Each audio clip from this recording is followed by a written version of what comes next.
All right. So thanks for coming, everyone. This one is all about health and safety, storing of documents, and the incidents tool on Procore. So the reason kind of why we're doing this today is because the HSA have turned up to a couple of sites, and if they ask you where certain documents are, it's just important that you're all familiar with where the documents are stored. So to find the documents for health and safety, you obviously go to your site, whatever site it is that you're on. You go to Project Tools and you go down to Documents. And then inside the Documents tool, you'll go to folder number 3, Safety, Environmental, and BCAR. And then you go into folder number 1, Safety. And in here, you can see a list of different folders. Folders 1 to 14 are on every single job. So all the jobs will have the exact same folder structure. Folders 1 to 14. You can see there 15 onwards on this job are specific to this job. So to create a folder, top right-hand corner, create folder, and that's how you create a folder. So a few things to look at is, for example, if you're looking for something like an AF1 form, this is where you go, PSCS, PSDP, and inside in here, you'll see AF1 form in here. Are you sharing your screen? Sorry to interrupt. I should be, yes. Can you see it? Oh, Getcha. Yeah. You can all see it. I'm on the phone, so I'm at home sick, so I'm wondering if it's that. Do I have to have the video on or something? Is it? I can go through this afterwards if you want. There's one-on-one with yourself. That makes sense. Yeah. Perfect. Okay. Thanks. Perfect. So yeah, like I said, into Documents, folder number 3, Safety, Environmental, and BCAR, and then you go into folder 1, Safety. And inside in here, you'll see other stuff like method statements. Then inside in here, you just create company. So if it was Jones's Engineer, for example, you go up here, create folder, Jones's Engineer, and that's where you'll be putting the method statements. With Procore, you can just drag and drop. So if you have something saved locally to your own File Explorer, you can drag it over and drop it straight in. Very, very useful. As well. You can also do stuff as well, like you can see who uploaded it and when it was uploaded, so you can see dates that stuff were uploaded and who uploaded them. Some forms might be superseded, so there might be older revisions, and to do that, you just go into that eye icon and you can see different will be listed here as well.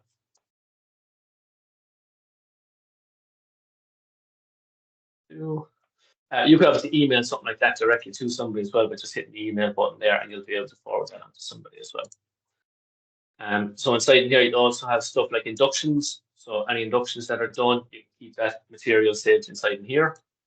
And then if you go down here to folder 14, subcontractors, you can keep all the information in here related to whoever the sub is there, including stuff like training. What is good practice is to actually inside the training create a folder, and you should call it something like Aaron Ward, and then put all his information inside in that subfolder as well. So yeah, so the best thing to do is kind of familiarize yourself with it. It's a very important thing to know. Safety is obviously our #1 core value, so it's very important that everybody knows where the safety documentation is being kept. So that's where it is. If anybody wants me to go through anything specific to their site after the call, we can talk about that if you'd like. I'm just going to move on now to the incidents tool because I only want to keep you about 20 minutes. So I'll just move on now to the incidents tool. So if any incident occurs on site, it has to be recorded, no matter how big or how small the incident is. There are 4 different categories of incident. There's an injury, there's property damage, there's environmental, and there's near miss. So any of those, no matter how big or small, happen, it's important that they're recorded. First thing to do before you actually record the incident is you need to make sure that 2 things are actually active on Procore. #1 is the equipment. Whatever that person was using, whether it would be like a console or a Jenny or something like that, make sure that it's listed on Procore. So to do that, you just go into the project tools, down to admin down here. Everyone should have access to this. And on the right-hand side, you'll see equipment. So if you go in there, if it was a hand drill or something like that, just make sure that the equipment is listed there. So that has to be populated by each site individually. And there's no mass equipment thing that I can put out onto every one of the sites. It's specific to your sites. So if a piece of equipment, like I said, a Jenny or something is used, you just type it in and press that little add button there, and that'll be it. So in this example, I'll just put in drill. That's it then.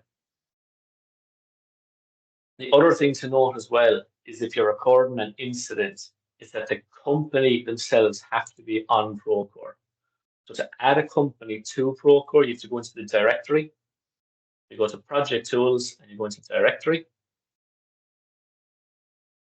And inside the directory over here, add company. And then you type in the name of the company, Jones's Engineer, whoever it is. You fill in any details you can. Like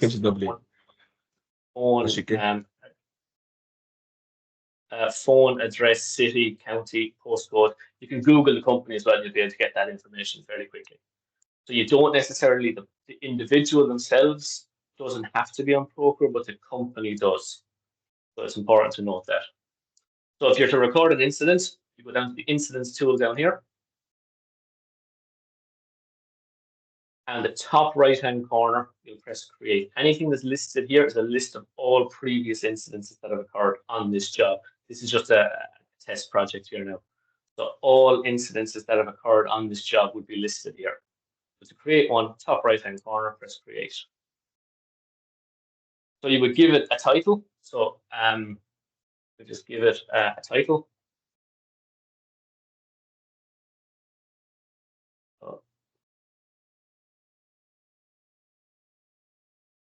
Index to right index finger.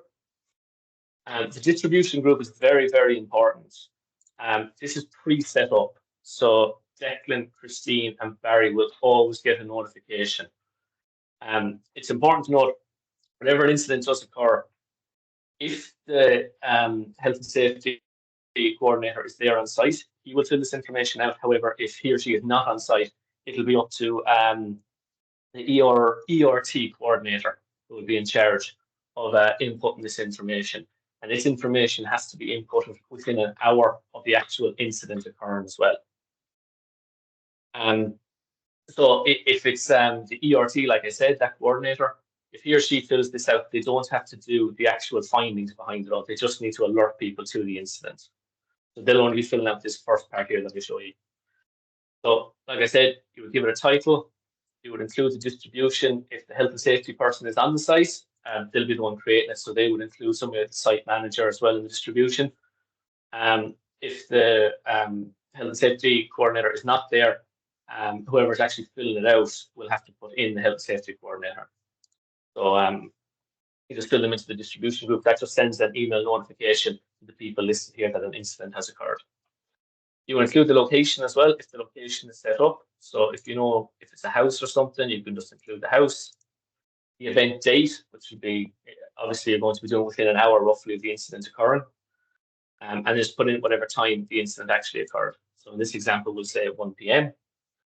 If it was reportable, you would click this button here. But obviously, if the incident occurs within an hour, you're not going to know whether that person is going to be out for 3 days. So you can always come back and edit this as well. You'll put in a description here then of whatever happened. So save a little bit of time here. I'm just going to copy and paste this in. You'll put in a description of what happened, and then you include any attachments as well. So any pictures of cuts that happened on the arm, the actual area where it occurred. So make sure to put in those files as well. So again, just add these files. So in this example, I'm just going to put in 2 or 3 of these together. Just press attach. And then down here, you'll have investigation information. So what you're going to be doing here, this is kind of like your whys. Why did this incident occur? So you're going to put down a hazard of some description. In this one, we'll just say it was a hand tool. So you just scroll down here to hand tool. That's it. There it is. And then you put in a contributing condition. It's very important that all this information is filled out as accurately as possible. It helps us see stuff like trends that maybe occur, so we can help prevent this kind of stuff happening again in the future. So the more information you can put in here, the better. Try your best not to leave anything blank. And then contributing behavior, I'll just say it was use. We're just going to say somebody injured themselves with a hand tool here. So once that's done, you press create. So now the incident has been created, and Declan, Christine, and Barry are going to get a notification about it. And if there's a health and safety officer as well, they'll be included as well. So what you're going to do now is you're going to create an incident record. So like I said before, there's 4 different types of incidents. There's injury, there's property damage, environmental, and near miss. So any incident that occurs on site would fall into one of those 4 categories. So we'll just use injury, illness one as an example. So it's going to be a type. Somebody might refuse care. It might be report only, and that report only means just reporting it into the site office, not to the HSA. That's just reporting it into the site office. Restricted work, first aid, medically treated, lost time, and fatality. So it'll be one of those ones that you're clicking. So this one we're just going to say it was medically treated. And again, in 3 days' time, if you know that the person is out and it's going to be deemed reportable, you can come back in and edit this as well. So this is why I said that it's important that the company needs to be in the directory. This is a mandatory field here. So in this example, we'll just say it was cash and cement. Again, you would put in the description, which is going to be the same one as over here. So you can copy this, put that straight in here as well. Again, anywhere where there's a little red dot is a mandatory field. So the person affected, so you create the person. So in this example, we'll just say it was Andy Alexander Arnold, and create person.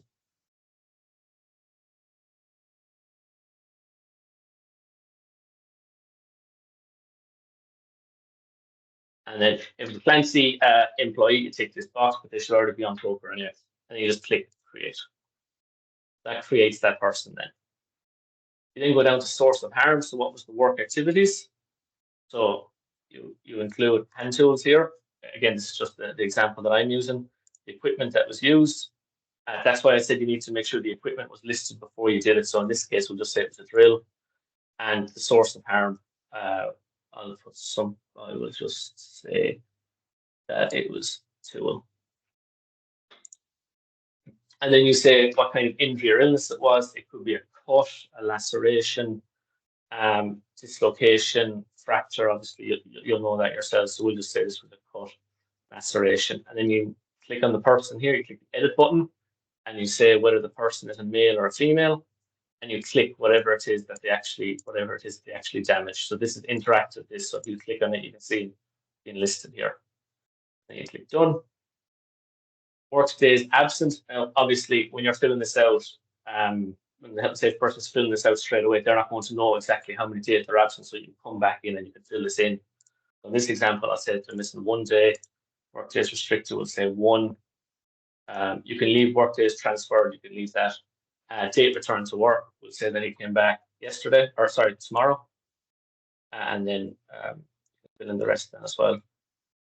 Treatment details. So if there was a treatment provider, it could be a first aider on site, in which case you would type in the first aider's name, the treatment facility address, whether they were treated in A&E, and whether they were hospitalized overnight. You fill in all this information as best you can. Once you have that done, you press the create button down here. And now the incident record itself is now collected right here. So depending on the severity of the injury, an automatic notification will go to Barry, Christine, and Declan.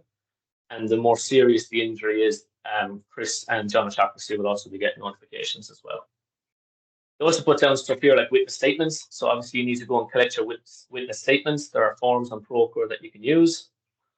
And once you have your witness statement, you put in the witness's name. So I'll say it was Andy. The date it was received, we'll say it was today. And then what you would do then with the witness statement is you would copy and paste whatever it is that they said on the form, and you would paste it inside in here. That's how you would create it. Then you press create. And that's the witness statement. That's just the witness statement then. And then you have it would be a PDF or an image would also be there. And also there could be more than just one witness to the event. It could be 2 or 3 people. So again, you can click again. You can add in as many people as you want as a witness to the actual incident. And then down here, there might be actions as well that have come out of the incident. So you include any actions, the action type, stand down, corrective, parenthetive. You would type in the description of what it is. And then you would attach any files as well to it. And again, you would press create, and that's how it's done. And that is how you fill out an incident from start to finish. And again, this could be done, like I said, over a couple of days, depending on how badly injured the individual is. You'll also be able to export it into a PDF, and you'll be able to save it as well locally. And it'll now be stored on Procore. And you see it there, 54 incident that has occurred, and it's up here at the top. And you can see all the information that's been filled out. And again, if you want to quickly see a PDF conversion of it, you just click this little icon over here. So basically, that's how you fill out an incident. I don't know if anyone has any questions about it. Feel free to ask away there. That's excellent, Connor. Thanks. Yeah, Connor, yeah. Good presentation. I suppose just to highlight to people that all that information is analysed in the back end. So that's why it's important that it's filled out fairly robustly. It's just helps with the metrics. Well done, yeah. Barry and Connor, can you clarify? Is it the person on site, if there's not an EHS advisor, is the person that has to fill this out? Or is it that they contact the ERT? Just explain that at the start, yeah. So like the site manager is normally the ERT coordinator #1. So he would be complete, say, Jason Condren is on the site online here now. He's 2 sites. So he's in CUH and Croom, Yeah. you know. So say if an incident happened in Croom, I can see Damien Reedy on site there, just that they know that like within the hour it's just to be uploaded onto the system, like, you know. So it's site management and the ERT team. Yeah, and then like if the EHS practitioner is on site, you know, the advisor is on site, he would take it over for completeness, because as I said, we need to find the root cause and then corrective actions and stuff like that, just to bring it on to the next level, like, you know. Thanks.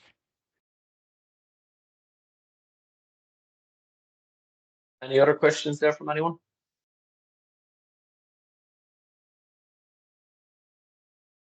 Problem. Again, this will be saved where we're normally saving them. We're putting them up on our YouTube channel. They're also going to be saved in Data Workplace, folder 22 how-to videos, folder 10 Procore, and you'll see it saved inside in there. Anything else you'd like to add there, Barry? No, it's very great presentation, Connor. Just disappointing the amount of people that are on the call, but no, excellent. Thanks very much. Okay. Thanks everyone. And like I said, any questions there regarding incidences or health and safety documents there on Procore, feel free to ask. All right. Thanks everyone. Appreciate it. Thanks, Connor. Thanks, Connor.